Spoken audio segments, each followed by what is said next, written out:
checking in again. It's like 6:30 a.m. Sunday morning. I think this episode will be more about my upcoming release, which is Rave Machine VIP Edit, and that will drop on 10th of October. And I will tell you what I usually do when I have a new track coming out. It's gonna be mostly about how to promote it, because I know that some producers are also watching these vlogs, so it's gonna be mostly for them, but I think it can be interesting for other people as well. I'm at the top. Anyway, I was talking about the track and about the promotion. So what I usually do, what I found best, is to do a piece of everything. I usually go for at least 50 TikToks. I don't like to tease the track for so long, because I feel like people get sick of it then. So I usually go for a sweet spot, which is 2 weeks before the release and 2 or more weeks after the track is out, because it's important to push it even before it's out and also after it's out. Then what I also do is that I have a research about some Spotify playlists, not the official Spotify playlists, because that's like you submit the track there through distribution or your artist profile and so on. This is another topic, doesn't matter now. But some people that have playlists means that some smaller creators or some labels or whatever, you can just type in like a DMB and browse through the playlist. Usually they have their email, so you can contact them. Some playlists will charge you something, some won't. So this is what I found helpful as well. You can then track which playlists have the best reach. Obviously it will depend, because each track is different, but for example, there are some playlists that I paid few euros to be featured. I won't do it again because it didn't have any the statistics were not good. But then some playlists I didn't pay anything because they offered to do it for free for me. They had better results, and even with less followers. So it's not always about the follower count, okay? Another thing that I do is that I run some ads, but I don't really invest much in it. So I would leave this on a professional if you don't know how to do it. I don't do it myself. My friend does it because he knows how to do this type of shit. Another thing is to try secure a radio premiere or YouTube channel premiere. And coming back to the TikTok, there are also some creators you can work with. So some of those will also support your tracks. You need to make different type of content for each social media. So for TikTok, I will post more there. I will do a lot of photo carousels. I will do some videos. If you want to know what type of content I put there, you can check my profile. The link is below in the description. For Instagram, I like to do completely different type of content. Each platform has something that works, right? On Instagram, it's usually like a track breakdowns or videos from the shows, like where you play that track and so on. Speaking of that, this is another good point that I do, is that the promo of a track doesn't start when the track is about to drop. It starts like months before it will drop. Like literally when you make some playable version of a track, that's where it starts for me, at least for me. What I do is that I collect the videos from the shows. I then use the videos. So man, this is like a lot of planning, even when it's just for one track. This is where I am, by the way.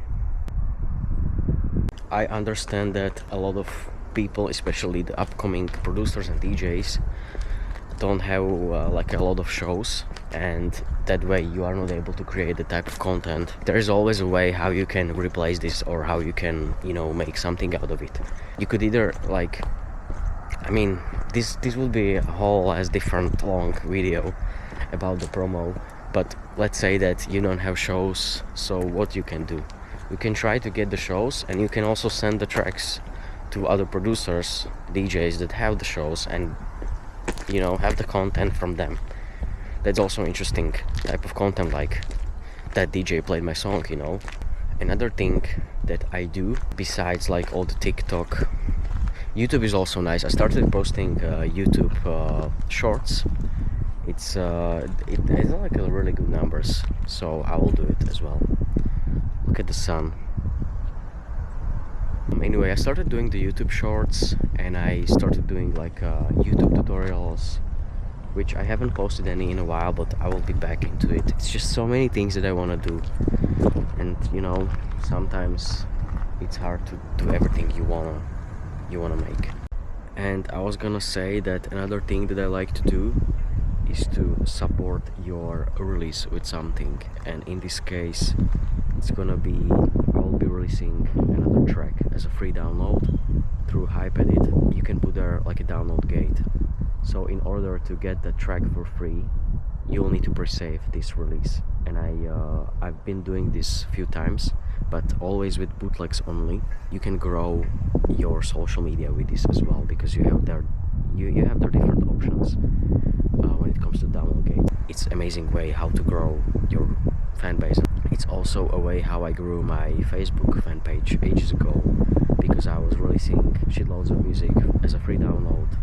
When you are a small artist and you don't have a team behind you, you need to do everything by yourself. And I would say it's not for everyone, because this content making can be super draining and you really need to put yourself out. Geez, this video will be long as hell, but it's a vlog, so it's okay. I wanted to add one more thing with the content and everything, is that it's really important to build your fan base.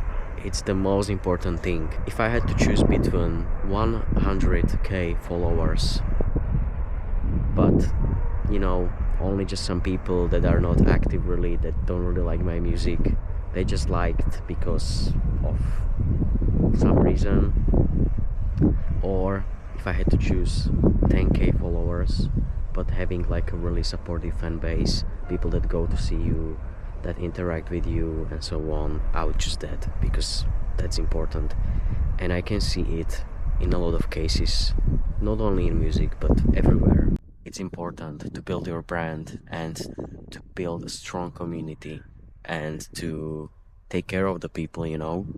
It's important how you treat your fans, so treat them well. I forgot to mention another thing. I've been collecting some emails so I can then create a newsletter when the track is out. It's still worth to give it a go. Let's say that you have 500 emails, even when 50 people open it and save your track, even that's success, you know. Even if 10, still better than 0. Here's some view of the castle, so the video is just not me yapping about stuff. A bit different type of POV. I was shopping. Gonna cook some pasta later. We're back making content for the new song. I just made like a quick track breakdown type of reel, which will be on my social media later when the track drops. Other than that, I've been doing some TikToks and stuff. I'm using the TikTok drafts. I think I have like 20 now. Those are all with pictures, like a static posts. I find that it works better, like carousels. I've decided I will do like a static posts and few videos. Couple more things to shoot here in the notes. Won't go much into detail, but basically some inspiration for like either like a caption or some specific type of reels. And yeah, I just want to make as much as I can. So checking in from hotel. This one is really beautiful, so I will quickly show you. Yes, I have some new tracks I can play tonight, which is exciting. So fingers crossed for good crowd reaction. My rider essentials: freeze-dried fruit, dark chocolate, and this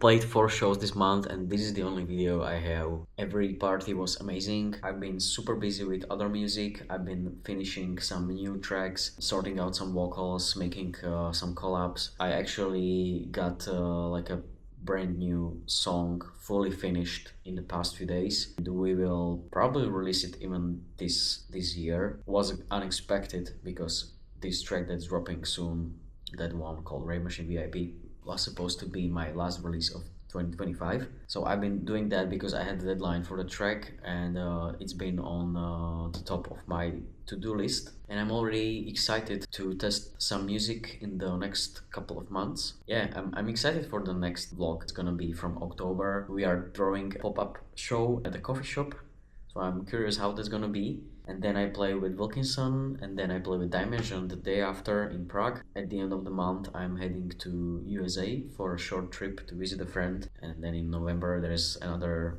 exciting stuff. Peace.